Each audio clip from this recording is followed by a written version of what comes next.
I used to wonder why the reporters from the BBC and various news organizations would go on site. I always had the thought that, well, you know, you could do that report by just talking over whatever it is we're looking at. And I realize now that I'm doing video, what it's about is showing that you're actually on the ground, that you can see, you know what's going on.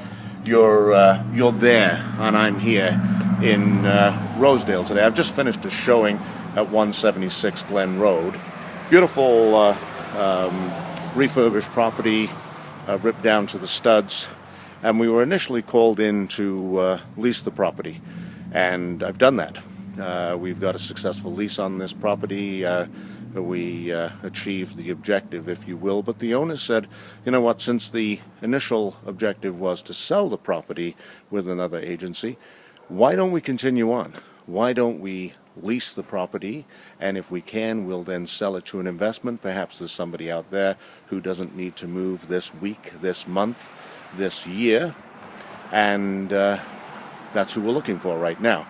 And hopefully we'll be able to find somebody who's coming from maybe abroad, maybe being transferred, maybe wanting to lock into the prices here in Toronto, because the housing supply is very limited, and perhaps the only place for pricing on housing is upwards. I know there's naysayers who will argue with me on that, and that's not why I'm saying that. I'm just forever optimistic about the Toronto real estate market and the fact that we're not building any houses here, regardless that we're building a lot of condos, may allow for a lot of elasticity in these prices.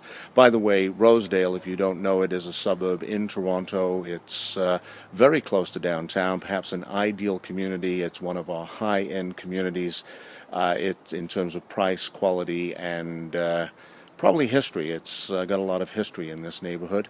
It's an area where we talk about 2.75 as to 2,750,000. I'm not sure why we do that, but nevertheless, that is the prevailing comment by realtors. So if you're looking for something in Toronto, I'd like you to think of me as your man in Toronto. This is Graham Connaughton. I'm dying to say Connaughton. Graham Connaughton. Thanks for watching.